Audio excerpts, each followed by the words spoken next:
Hey everyone, welcome back. Lex the Gray here. You're continuing the Misfortune legacy, and where we left off, we were just on our way out the dungeon with the Watcher.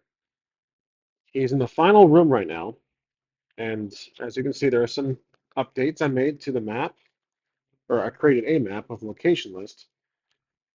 Finally finishing up the organization of this campaign because it's gone through several renditions. So, with that being said, this is Breg, Bengri Tomb. Bengri Tomb is the name of the tomb that the Watcher stumbled upon, and currently we are in this little entrance, which is this card here enlarged.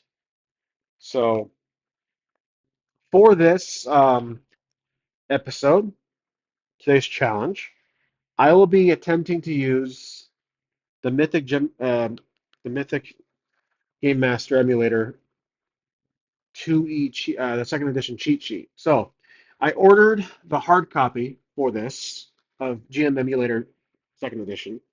Should be coming in a few weeks. So, but I found this cheat sheet online to it basically takes the whole book and just compacts it into this the um, more often used elements from the book until I actually get the book. But we will use this pretty often for the Oracle.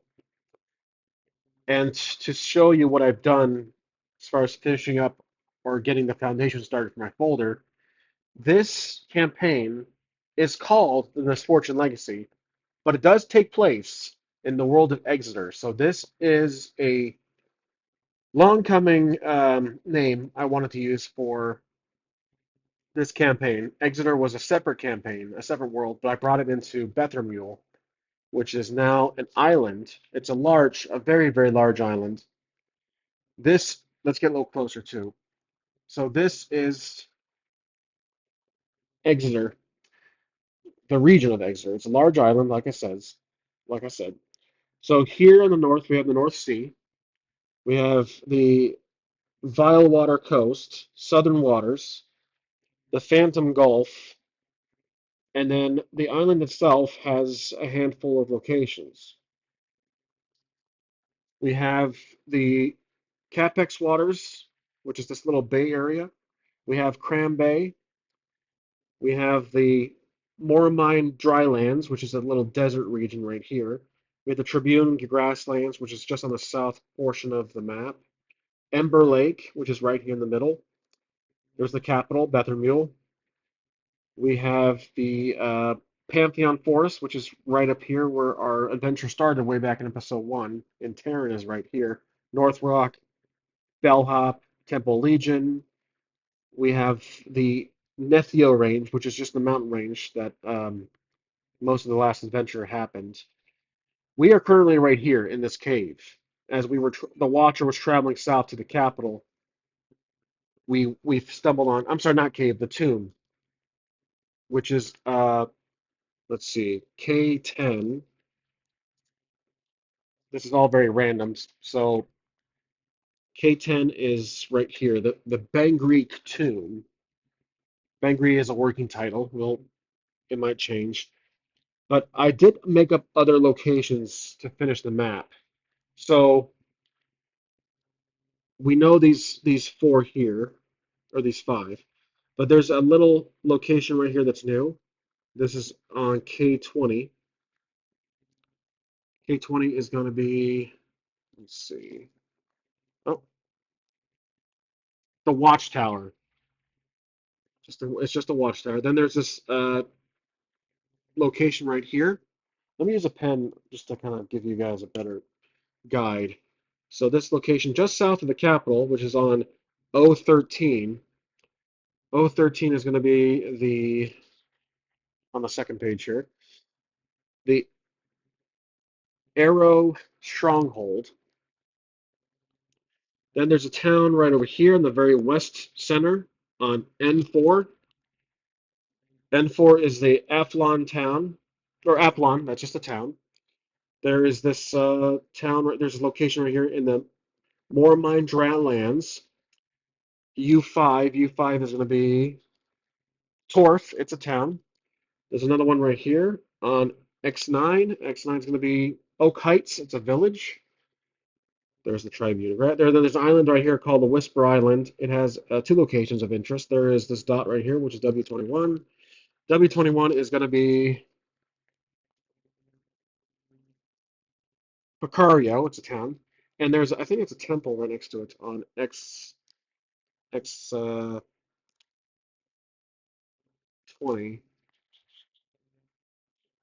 X20 is going to be Moonlit Temple. Then there's a bigger location right here, T13. T13 is the Gibeleth. It's another kingdom. Gibeleth, I believe it's pronounced. Then there's another location right here, Q15. King Hills is a town.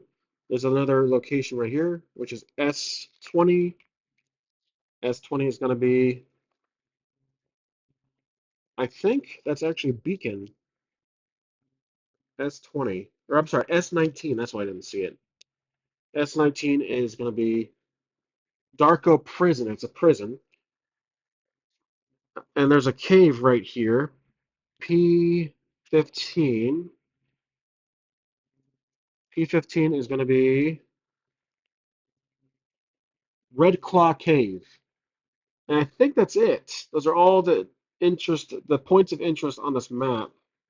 There's Terran again, like I said. So currently we're right here in the working title cave, working title tomb. So that tomb, we're going to find out. Like I said, Begri is then, let's change it. I'm going to take this out of the sleeve. Let's call it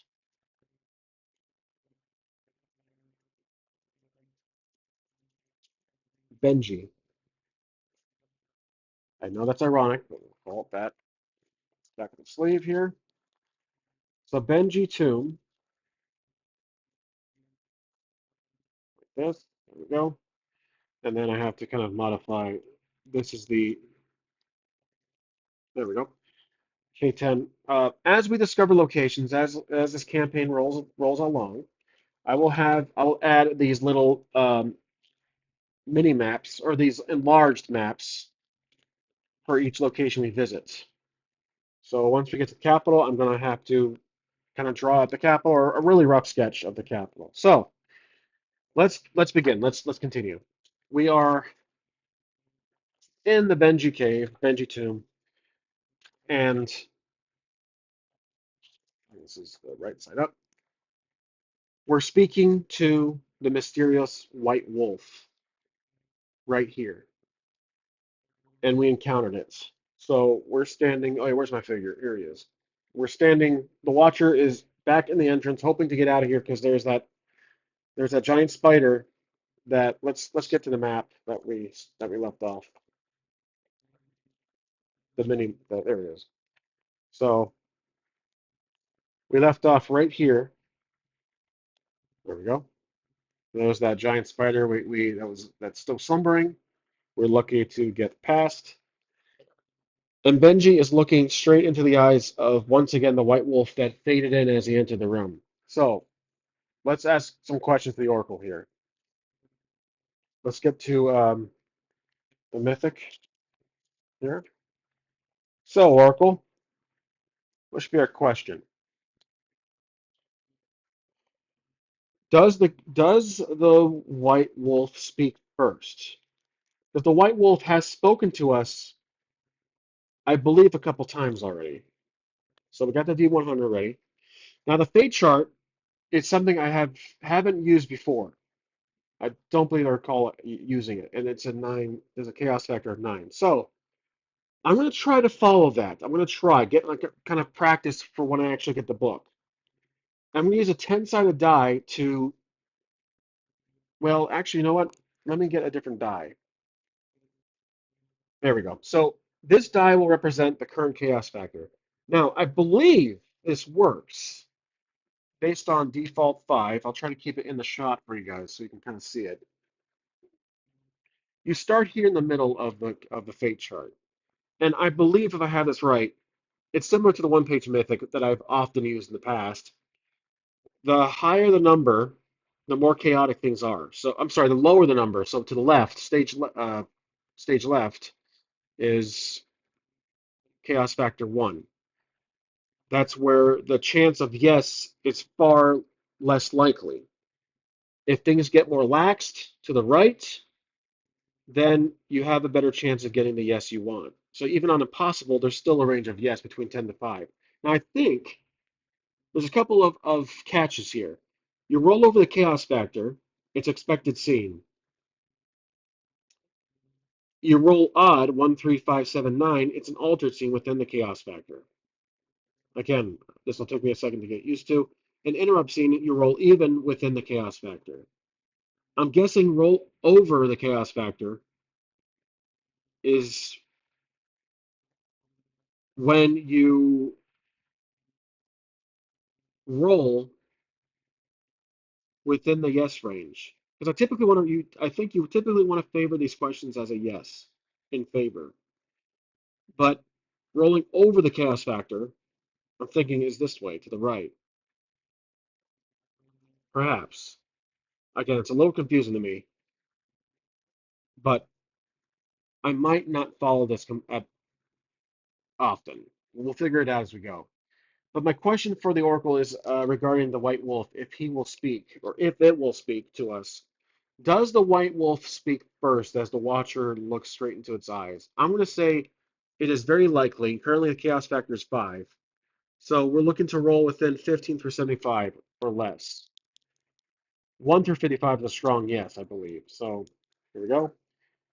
That's a solid 4. So that's a very strong yes. I believe we're going to roll. It's even within the Chaos Factor. So we're going to try interrupt scene. Now the interrupt will be, let's roll for these actions here. I'm going to ignore this just for now. It's a little confusing. So the wolf is going to speaking to us. That's indeed true. A strong yes, but we're going to roll these two actions here. 50. So hinder, 12. Hinder our business. The wolf, okay, that makes complete sense. The wolf is trying to stop us from leaving. That's pretty obvious. So back to back to the map. Actually, better yet. So as we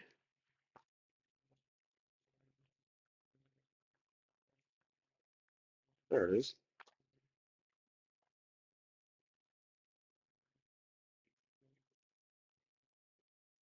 Okay, so as we're speaking, the wolf speaks to us.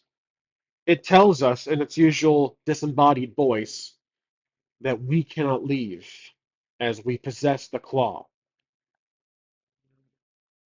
And the watcher looks at the claw on top of the spear, on top of the holy spear. He says to the wolf, I was led down here by you. Why do you wish for me not to leave?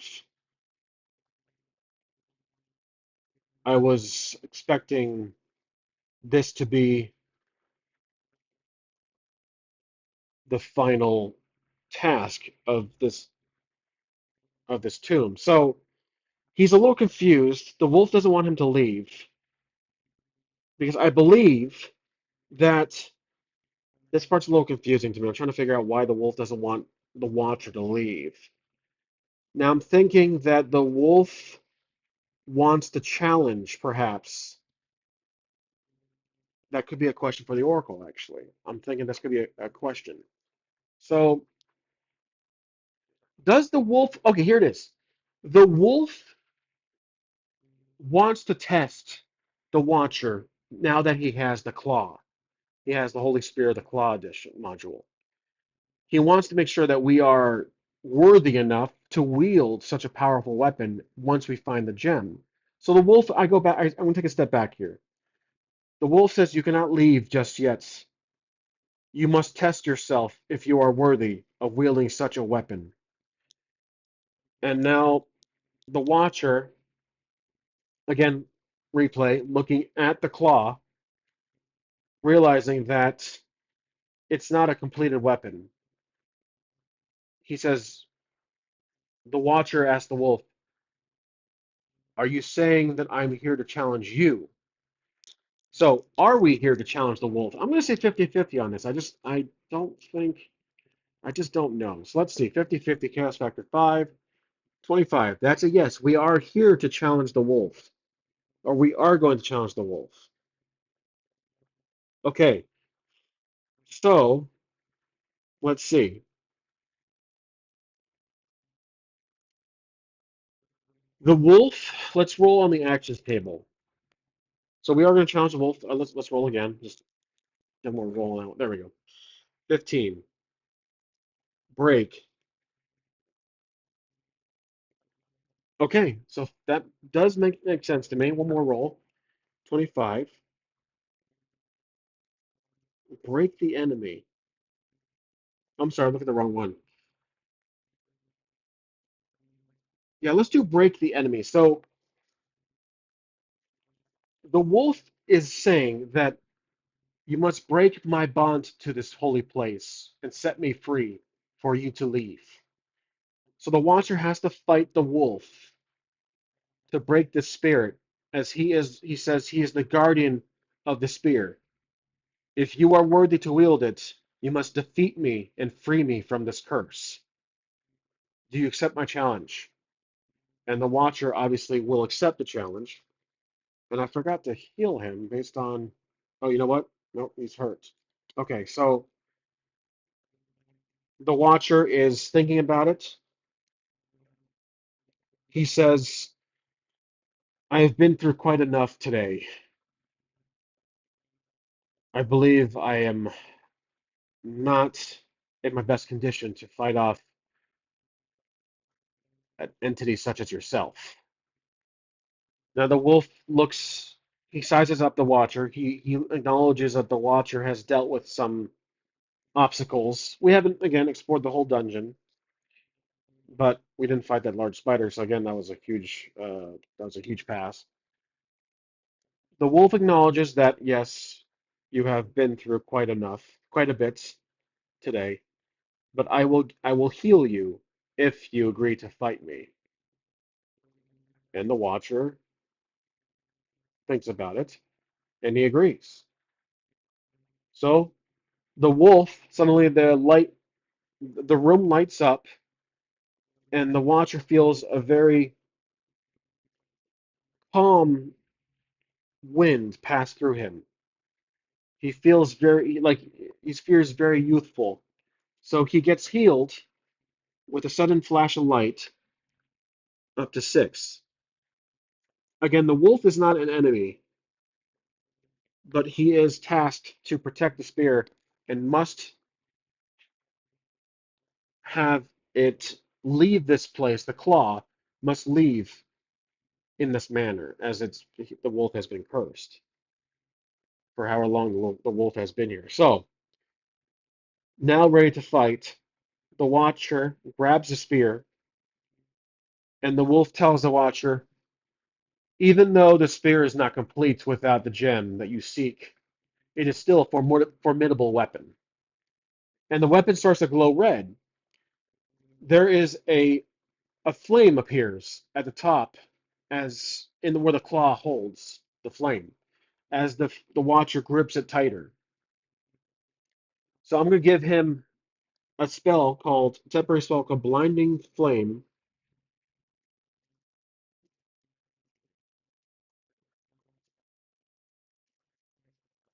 like that. Not temporary. I'll give him a new spell slot called Blinding Flame that the he now has activated on the spear. And with the spear gives him an extra spell slot, basically. In the future, once we level up, we'll be able, or once we go through a day of using these powers, these spells, we'll regenerate new spells in this 2 spell slots. Okay, so the wolf's tail starts to move like he's excited, like he's ready to fight. The Watcher again grips its shield, grips a spear, and the wolf dashes over where the statue was, knowing that now the statue was the wolf indeed, and jumps at our hero. So now we're going to roll for initiative. So let's do it on the card here. The wolf will be, let's see, the white wolf.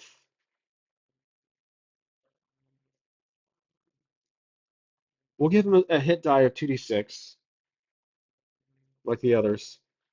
HP will be, let's see, I'm going to say 8. His armor will be also 8. A little tough. I'm going to roll for initiative against the wolf. Okay, pretty cool. Oh, yeah. So even with our dexterity bonus, we go first. We're blue. Okay, so he's going to pull the spear and use blinding flame at the wolf. So roll for attack. This will be plus 1 bonus for the magic for will. So he uses blinding flame, and that's an 8. The plus 1 is a 9. So he fires, and the entire room lights up in a bright red light, striking the wolf, pushing the wolf back behind the riser. So now the wolf is hurt by 1.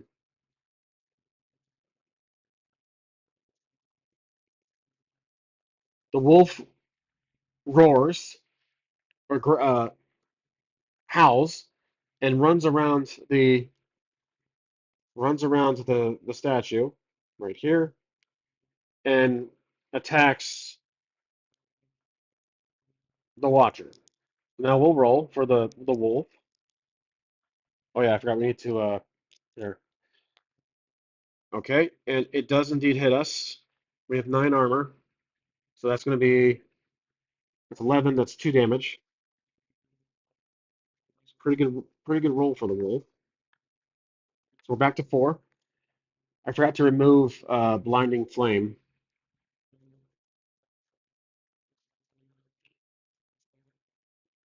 I would imagine that would have an effect on the wolf, like a condition, but the wolf is a spirit, so it doesn't exactly have it's immune to magical effects or magical conditions post attack. So now it's our turn to attack with this will be the longbow.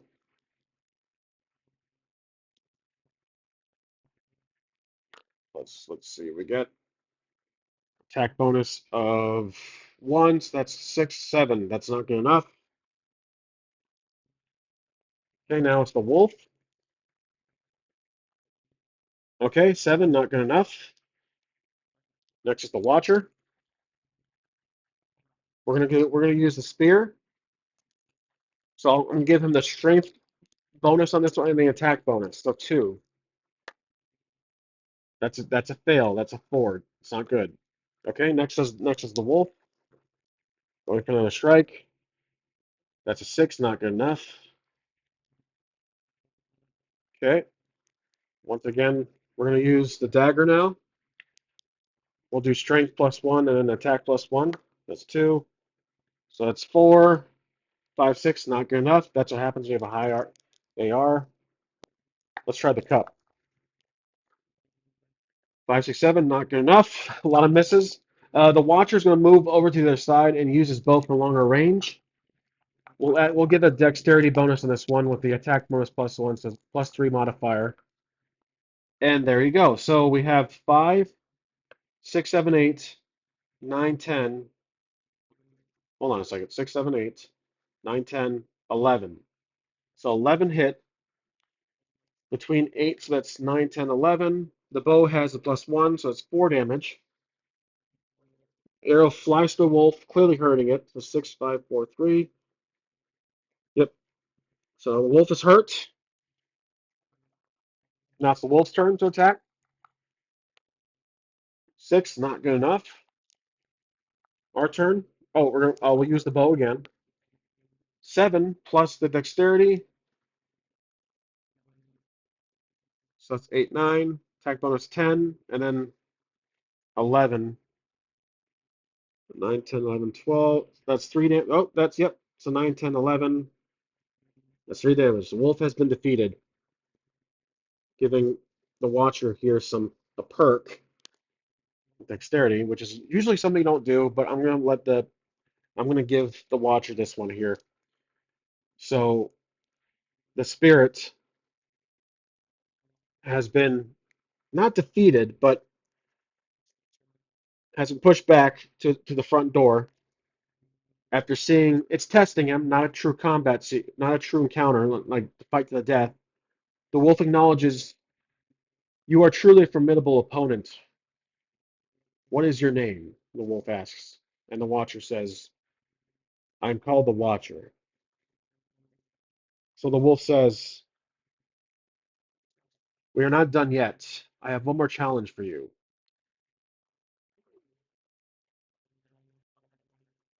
So the wolf jumps up on top of the statue where it was before. Before, let me get my pen here. Jumps on top of the statue and takes a solid form of gold, as it was seen before, and turns its head to the Watcher. So the armor will go down, but it will pick up health. So now it's down to 6, but the health is up to 6. So it healed, but it was only a temporary boost. The Watcher raises his eyebrows, clearly seeing this, and the White Wolf says, "Now, let's see if you can defeat me in this form." So let's roll for initiative once more. I'll roll the dice. Here we go.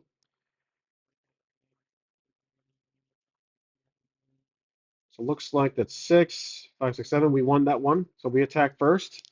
We'll strike with our. Let's try the longbow. No bonus this time. We'll just do the attack bonus.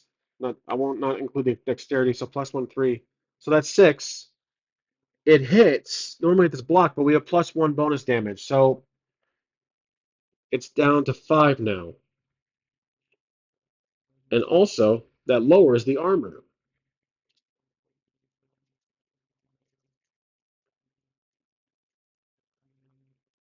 All right, so now it's the wolf's turn.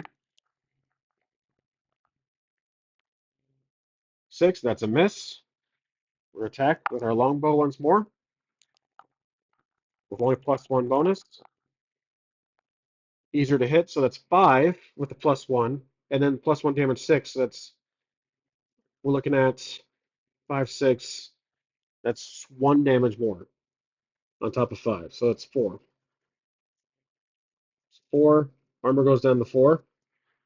The the shielding of the wolf, the golden shielding, is starting to crack, and you're seeing light poke through. The wolf starts to attack. 6, 7. That's not good enough. Okay, we're going to attack with a longbow. It's just going to use it once more. 7 +1 is 8. That's 4 damage. That shatters the wolf into hundreds of pieces all over the room. A big bright light explodes from the golden wolf statue. The pieces shatter everywhere. The watch covers his eyes as a light. Now all the torches are white, and there's sunlight peeking through the pathway back up. And you can see kind of a spiritual dust slowly rising from the ashes of where the wolf was standing on top of the riser. You can hear a voice as it exits the room. And let's see what it says. Let's roll for the oracle on this one. Let's roll. So 67, overthrow, which we kind of did. 36, overthrow our goal. Okay, so the wolf says, the voice of the wolf says, well done, Watcher. You may now leave. Find the jewel and complete your destiny. Complete the power of the Holy Spear. As his voice fades away into the darkness. And now the room starts to shake. Water is coming down the steps. The Watcher, acknowledging what's happening, runs up the stairs and now has to run outside. So to do this, we got to roll a dexterity to get to here. I'll do a difficulty of 6. I'm sorry, 8. He's running up the stairs. He tries to get up to the very top as the that temporary opening in the pond is now closing in on him as this tomb is beginning to collapse from inside. So dexterity 2. That's 4, 5, 6, which is not good enough. The water catches him. He falls back onto the steps, and this is not good. So he failed the dexterity roll. He's now collapsed on the steps. The water is engulfing him. Let's roll for a random event, which is a D100. So where am I D100 at?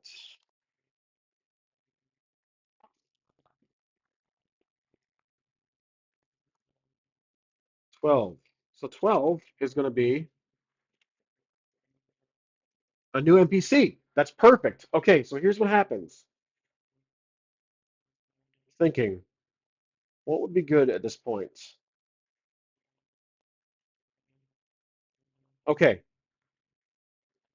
suddenly, while he falls back, someone's hand grabs the spear and pulls him out, and he falls forward onto the ground, gasping for air, covered in water as the pond closes up and is now sealed off. So we can get rid of this card. He's breathing, gasping for air. He's standing up slowly. He stands up, and with a new NPC, let's figure out who this NPC is. So, using the table Fables, let's figure out who this was. I have, I'm going to pause the video for a second, get this area cleaned up. Okay, sorry about the delay. All right, so we're going to make a new NPC list here.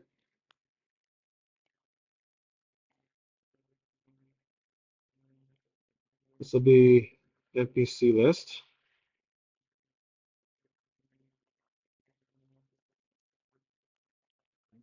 All right, let's figure this out. So we got Table of Fables, which is a fantastic book. NPC and MU, so page 40.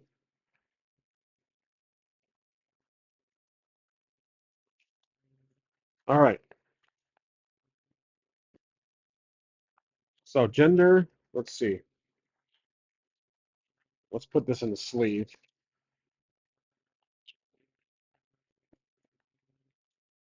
There we go. A little easier to write on.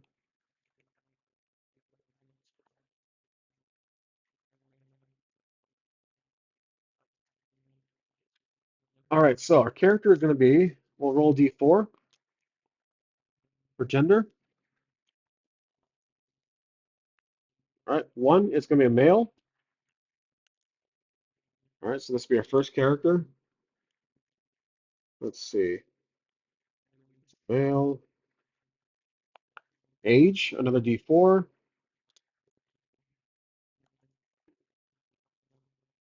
3, it's going to be older. All right, old. Race, let's figure this out. So D8.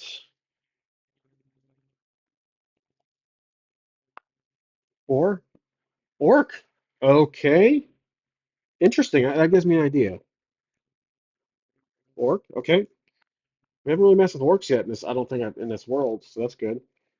Social status D6. Let's see. Social status 3. Commoner. Okay, that I'm beginning to see a character here. All right. Let's see. Occupation. D20. Two. Shop owner. Okay, interesting.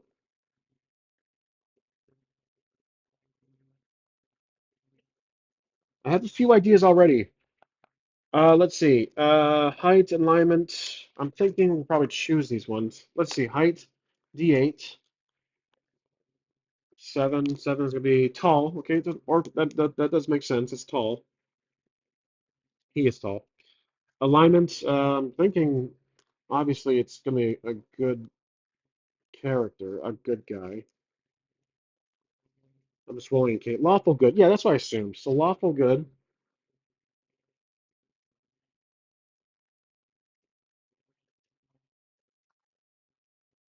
Go. Body type. Let's see. D6. Heavy set. Okay.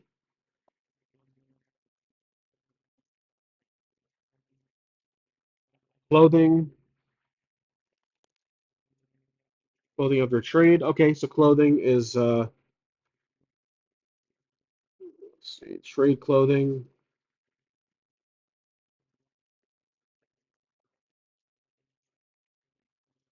And then attitude, I'm gonna say, let's see,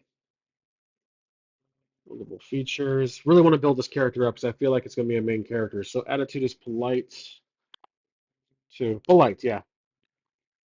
Is polite. Let's see. I'll ignore romantic status, sexuality, we'll ignore all that. Nobility feature, notable feature, D12. 12, there it is. 11. A very bad dress sense. Okay, I'll skip that. Goal, we don't know yet. Desires to be, let's see, goal. I like that one. His goal is a D20, is to find a D20 dice. One, stable life. Okay, interesting. Okay. His secret, which could be interesting because he's out here helping us. Eight, no secret. Okay, I was kind of hoping for one, but no, he doesn't have a secret. All right, so now we need a name.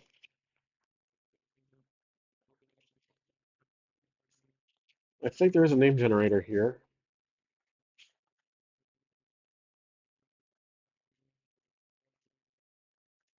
See, I thought there was. I can just give him one, really, to be honest. I can't find one in the book.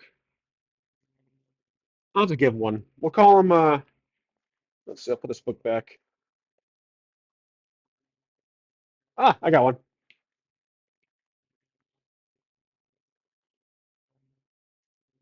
Degrove. Degrove. Little line there. Okay, so this is Degrove. All right, let's get back to our scene here. So Degrove, pull this up right there. His character will be represented by another die. Okay, so Degrove, pull this up. I'll get another token, just so you guys can keep track. There we go. Okay, so this is Degrove. He pulled us up. He's not that short, obviously. That's just a random token. He pulled us up, and Watcher looks back. Huh. Okay, the Watcher looks back. He put my token busted off. He's watching as the water closes him up, and he's just gasping for air. He looks back at Degrove, and he's panting. He's like has his hand, the spear is back on his back, or he's holding the spear, kind of leaning forward. He's like, "Thank you, sir. You saved my life. I don't know what to say." And Breglor, let's figure out what Breglor was doing out here, or not Breglor. I'm sorry, Degrove. Let's ask the Oracle. What was Uh, what was he doing out here? So let's I'm rolling for actions. 26, deceive. Yeah, right. 81, representative. Okay, so oh, interesting. Okay, so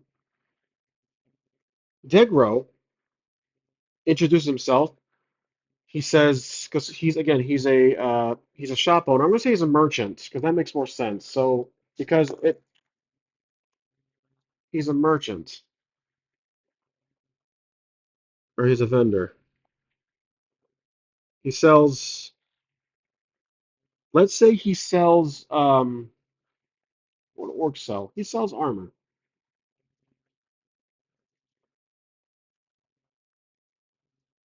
He sells armor, weapons, stuff like that. Okay.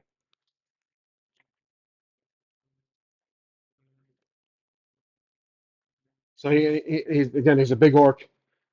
He says, "I just found you the nick of time. You were about to be swallowed up by that pond there." And the Watcher's like, "Yes, was quite a way out. How did you how did you know I was out here? What are you doing here?" And the orc replies, "I was just out picking for some berries, and I saw you. I saw your hand in the spear you holding, reaching out, climbing. I had to run over and help you. You almost died." And I'm sorry about the voice. I'm trying to figure out what this guy would sound like. But the Watcher is again. He stands up straight. He says, "Well, I can't thank you enough. You saved my life, and I owe you for this." So, and the orc says, "Oh, it's nothing. I was just out here in the nick of time. It was just complete luck. I'm out here. I was just out here picking for some berries, and then I saw you. And again, we're not too far off the main road. I needed some merchandise, and a complete coincidence." And the Watcher he wants to believe him. Let's roll to see if he believes him. Let's do a will roll, like a perception check. The difficulty, let's see, a 6 plus 1, that's a 6. Yep, so is is the orc lying? Because we rolled deceive. So we know he's lying. He's deceiving him, even though he's lawful good. But is the orc lying to him? Is the grove lying to him? I'm going to say the chaos factor is now 6 or 4, which makes things crazier. Right there, so 4. I'm going to say likely. Is he lying to him? 12. Yep, he is lying. So, but barely, the Watcher says, "I doubt you were out here just simply picking for berries." He looks around, he doesn't see any berries. There's no plants out that grow berries. He said, "I doubt that. You were doing something out here. I'm not going to say mischievous, but I have a feeling that you know I was here." And the Degrove stands back. He sizes up the Watcher and he says, "You got me." Puts his hands up. "I wasn't out here picking berries. I was out here following you since you entered that place. Clearly, you made it out alive, barely, thanks to me." And so the Watcher says, "Following me? Since when the wolf? Did you see the wolf? I was camping out here a day earlier today, last night." Did he see the wolf?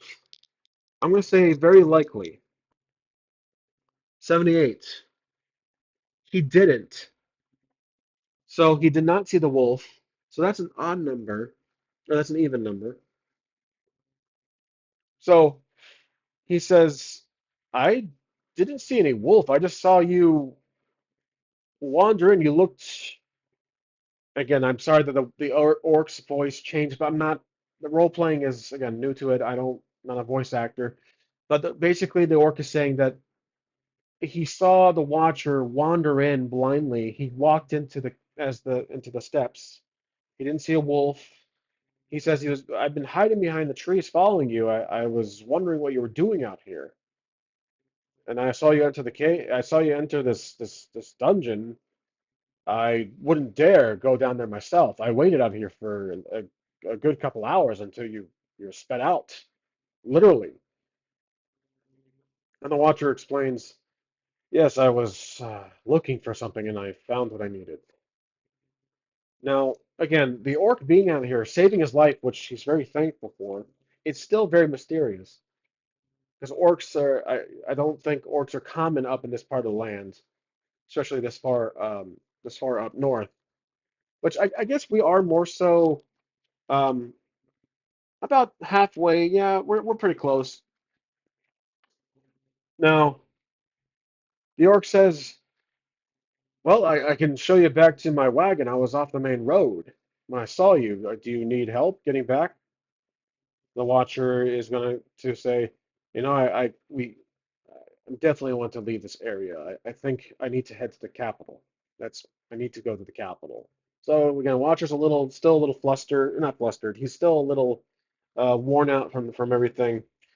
And the again, I don't think it's still mysterious for the orc to follow them. He says, "Look, I realize I was following you. That seems weird. I saved your life, but I need to ask you something. I'm a recruiter. I'm looking for men, strong adventurers such as yourself." Okay, this is a potential idea. So I was thinking that this guy followed the Watcher to again recruit him to team him up to bring him on his team, whichever this team is. Now he's a merchant, but again he's a recruiter. So let's see what he's recruiting for. I'm gonna say let's roll for action. 33. Destroy something. Okay, so he says, "Oh, you know, he worked. I have an idea. I have an idea. Okay, so he works for. Let's say he's with a cult. He's with a cult.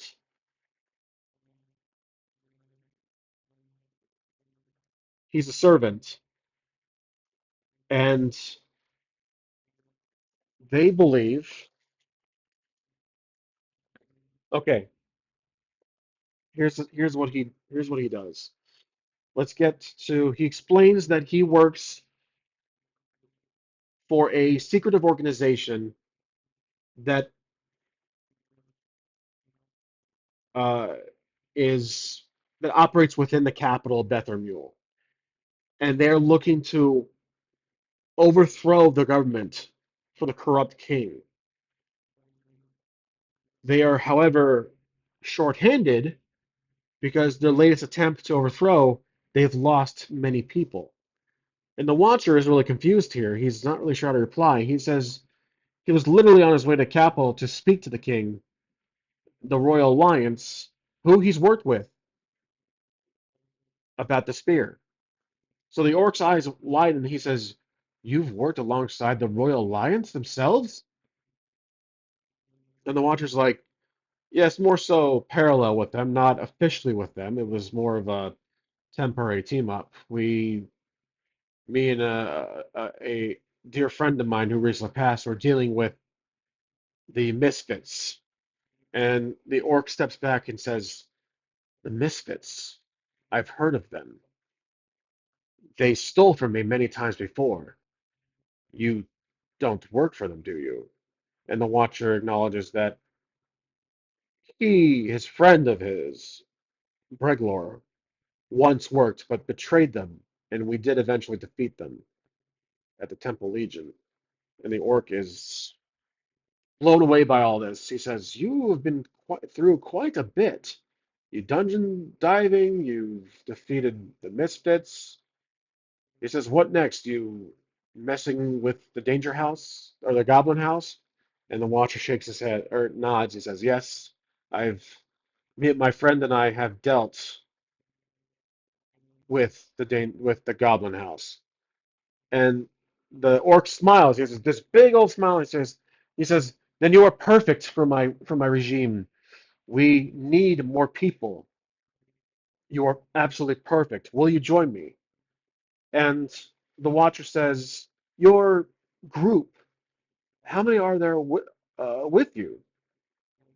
And the orc says, well, to be honest, he steps a little closer. He kind of speaks low. He says, I am the only one right now at the moment, but as you can see, I'm looking for help. I'm willing to pay. I have quite a healthy sum of gold and food. The Watcher is trying to think of his next move because here's the options we have. He can join this orc who can become an actual character on our list. We can add him not just as an NPC,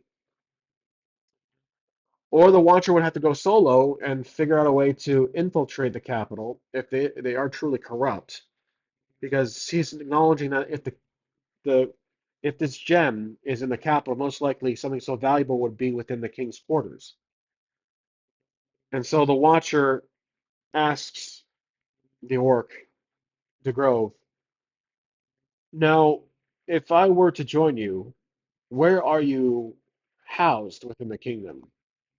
He says, we, or I, operate in the underground. I have a certain authority in those areas below. There are others people that live down there, but as I've been orcs such as myself, we're quite suppressed. My people are not well received. And the Watcher, he sympathizes with him. So he says, I see. So you operate underground, which gives you an advantage. And the Grove says, yes, precisely. It is not the most pristine conditions, but we do have access to many hidden doors throughout the kingdom. Now, the Watcher is thinking about asking him about the spear, like how much he should get, how much he should know about the spear. And so he says, the Watcher shows the orc, do you know much about this spear? Because I'm looking for a very powerful, magically endowed, imbued gem that belongs with this. And I suspect the king himself has it. I'm trying to find and complete this item, complete this weapon. And the orcs, no, let's ask the oracle. I'm going to say very unlikely. Chaos factor 4. So does the Grove know about uh, does the Grove know about the spear? It looks like that is going to be a 32, which is unlikely. That's a no. He says, well, I do sell spears, weapons, armor, but I can't say I have any knowledge of what you're holding, my friend. But figure if you join me and help, I will do my best to help you find this jewel you speak of. If that is a workable arrangement. The Watcher's thinking about it, and he says, that actually might work for me. I accept your invitation. Where to now?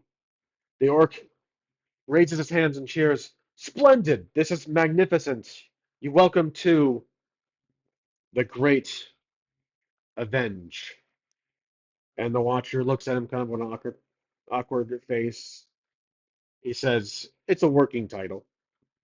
Now he says, let's travel back east. I've kept markers on my way here. I know how to get back. Follow me. So he turns around and walks east.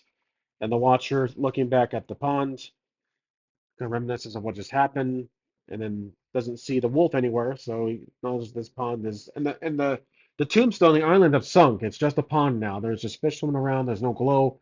It's just a regular old pond. So he follows the orc out. Okay, so I think that's it for this episode. Let's level up our character after what he just been through. Even though it wasn't too challenging, I probably went a little too easy on the Watcher. But let's level him up. And in the next episode, I'll make a character sheet for for the Watcher. So I'll have to pull out. Let's see. I'm gonna pause the video for a second. Okay, so I kind of cleaned the desk off here just so we can pull out maze rats, which I also have maze rats shipping in for the actual pamphlet. I think I mentioned that in the last episode. Okay, so we haven't healed yet. That'll be in the next episode that our character will rest. At least we think we will.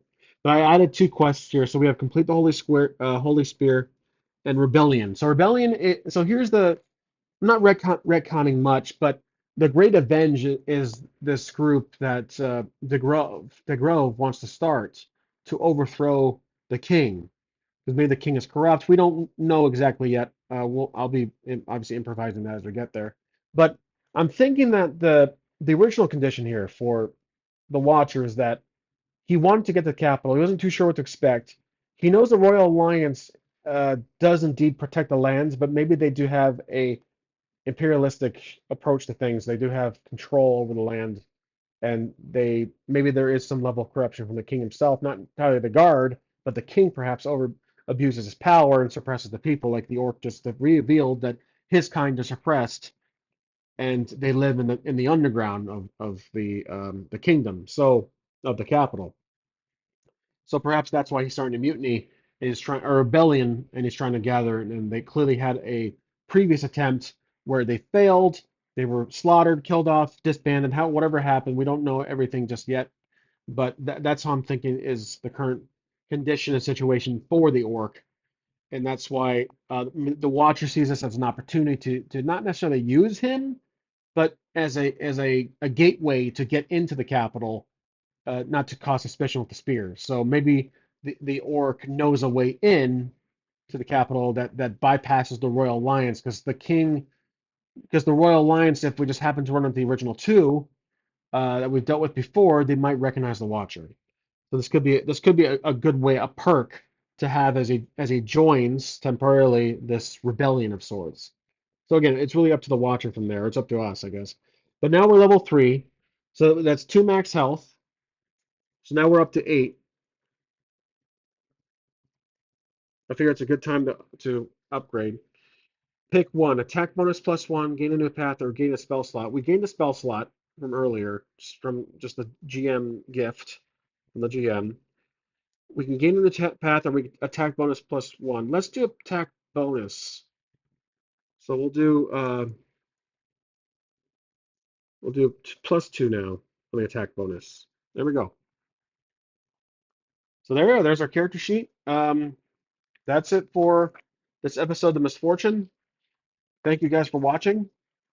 I hope you enjoyed it. I know this one was a little stale at some moments. I felt like I was having some hiccups here and there, but I always acknowledge that every other episode for me is usually hit and miss, but I won't let it slow me down. I'm sure the next one will be more fun, but I think I just had a few brain farts in this episode, but I have a tendency to critique myself too much, and I'm going to stop now, and I will see you guys next episode. Thank you for watching, as always.